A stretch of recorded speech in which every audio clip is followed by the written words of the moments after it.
John's total for the hour is just the $12 over the 5 miles. And in this situation, my man Adam has scored like $18.75 over 9 miles. Bentley is now at $22 over 10.5 miles. So the question that I have is this: do you want to make $12 an hour or do you want to make $22 an hour? It's pretty much a no-brainer. You can see from this example how just a little bit more effort will get you more money without having to make any crazy sacrifices. Riding through my city with that daddy bag. Bentley Koup for president.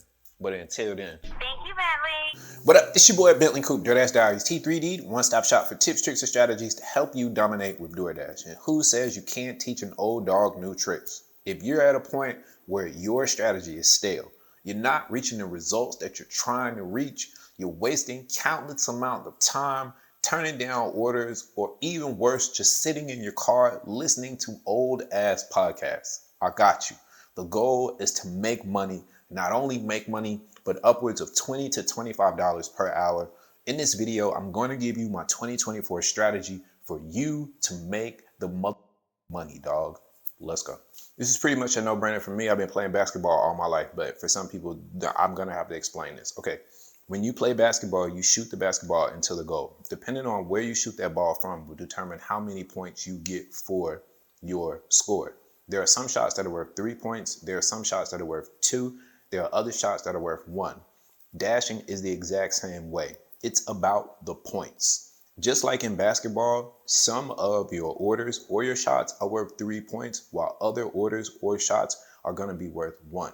It's not about a single shot, but the total amount of points that you want to score or that you score. And because of that, we're not going to pass up on a good order or a shot just because of its value.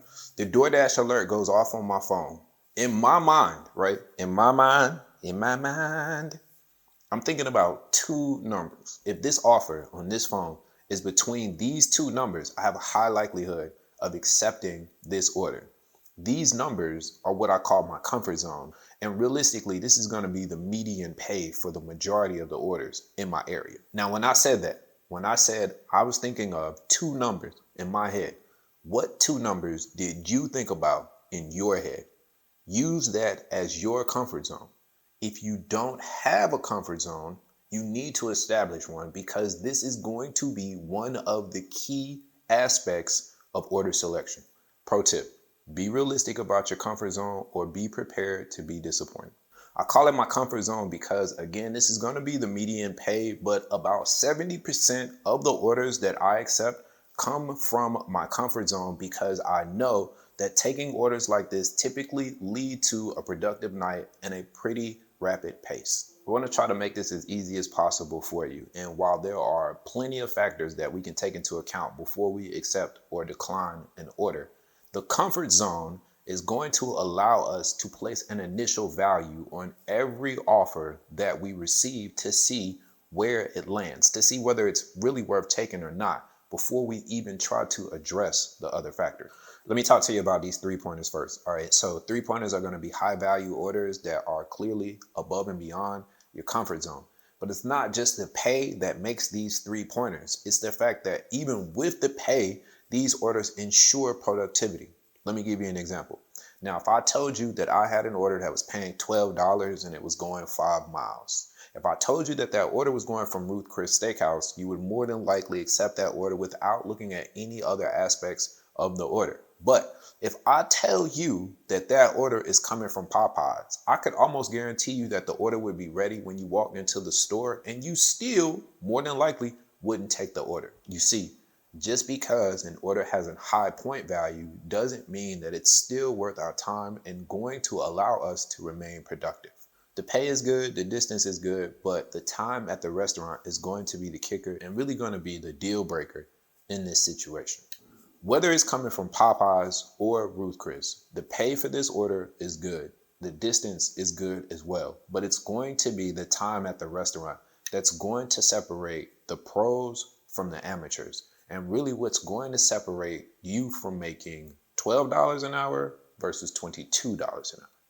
So a 2-pointer is going to be something that's inside of your comfort zone. Like I said before, this is going to make up a large majority of the orders that you get, and this is relatively going to be the median pay for the orders that you get. Okay, so let me give you an example. So you get an order that's coming from Chick-fil-A. It's paying $6.75, and it is traveling. Before I finish that statement, let me ask you a question. All right. How many miles would you be willing to go in order to accept this order? So you have an order that's coming from Chick-fil-A. It's paying you $6.75. How many miles would you be willing to travel to accept and complete this order? Drop it down in the comments below. For me, it's going to be somewhere between 3 to 4 miles. So for this example, I'm just going to put it in the middle, and I'm just going to say 3.5 miles. Okay. So I have an order that's coming from Chick-fil-A. It's going 3.5 miles, and it's paying $6.75 on the payout. I know my time at the restaurant is going to be minimum. Chick-fil-A does pretty good as far as getting me in and out. The distance is really good, and the pay is pretty decent. So that is going to make this order a go. Again, the payout determines the value of the offer, but we still must qualify the other factors. I'm going to be completely honest with you. All right, so up until this point, I haven't told you anything that you probably don't know. If I showed you an order that was $12, you're probably going to take it. And if I showed you an order that's $6, $7, or $8, more than likely, you're probably going to take it. So if that's the case, then why aren't more dashers successful? It's because of the one-pointers. The dashers that are willing, I ain't even going to say that, right?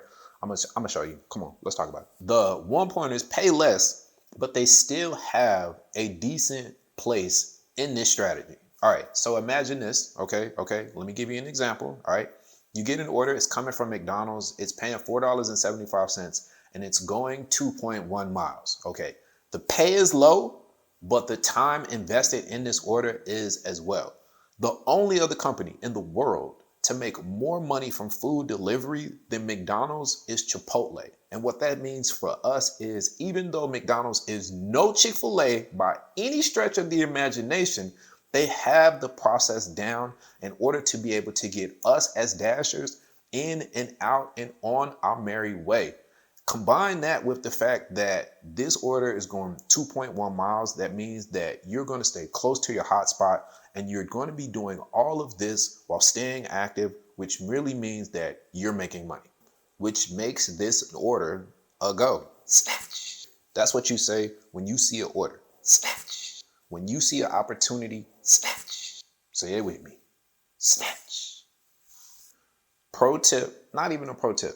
Just in my experience, these one-point orders are really the glue that holds everything together. In my mind, I see the 3-point orders as bricks that build the house, and the 1-point orders are like the mortar that go in between.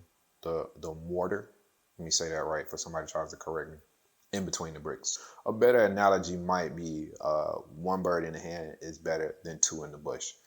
One order that I know that I can accept, quickly get in and out and put points on the board is going to be better than turning that order down and hoping and praying that the next order is even better.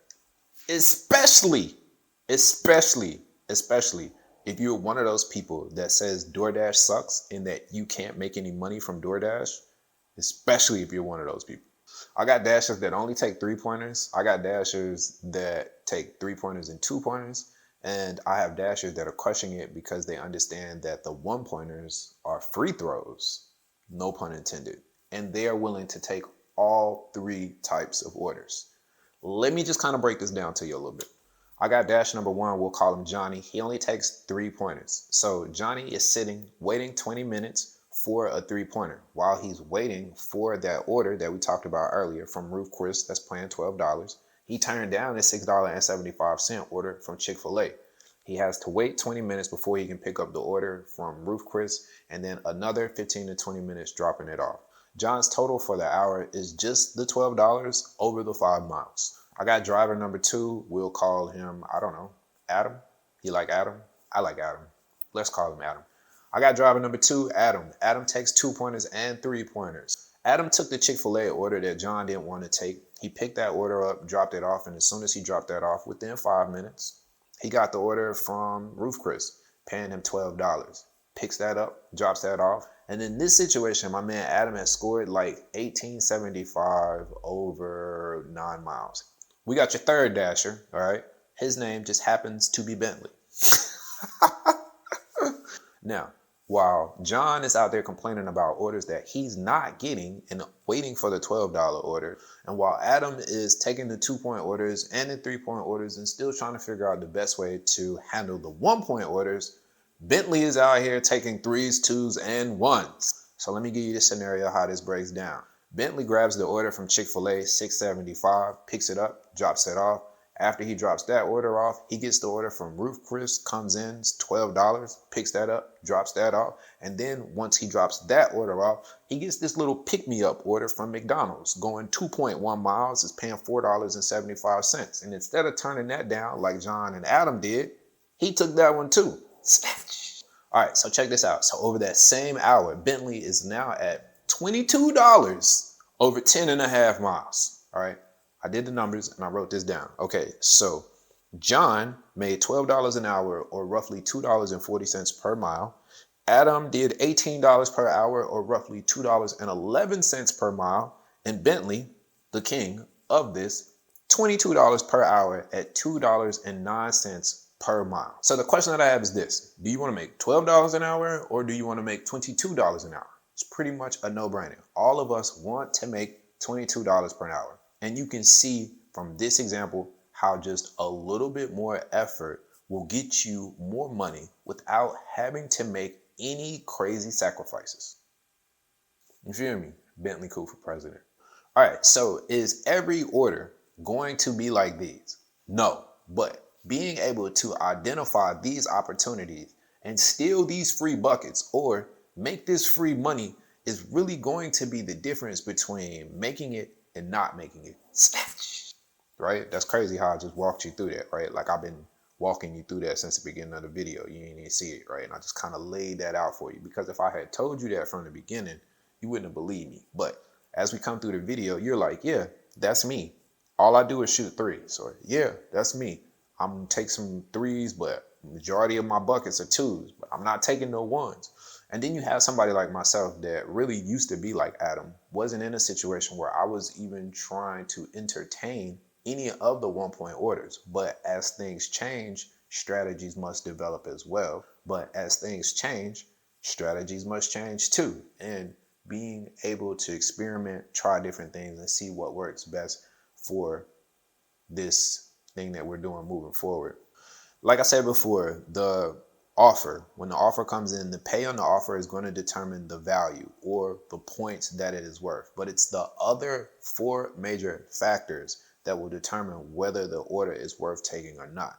Everything that I talked to you about today is like high level, okay? 2024, I'm thinking about launching some membership style videos. And I think that this is going to be the first video. I'm going to take a deep dive into this and show you how you can really make anywhere from $20 to $25 an hour consistently. I'm going to show you what you need to know as far as how much time to allow for these orders per the point system. I'm going to give you some in-depth information on how you can find your comfort zone, and as far as the distance, what's a good distance to really travel until you get this figured out. If that's something that you would be interested in, what I need for you to do is drop "I'm a member" down in the comments down below. Let's just see how we're feeling about this, and we'll just take it from there. All right. If you made it this far in the video, consider hitting the subscribe button so that as new videos come out, you'll be the first to know. If you're not a Dasher yet and you're willing to join the winning team, click the link down in the description. Let's get you signed up and you can start making some money today, okay? And if you'll do me a favor, if you'll just hit the like button just because I have a great personality. No, I'm kidding. I need you to hit that like button so that YouTube knows that videos like this should be put in front of other YouTubers so that they can make a killing too. All right. I wish you the best of luck. Let's get this money. Let's push the naysayers out of the way.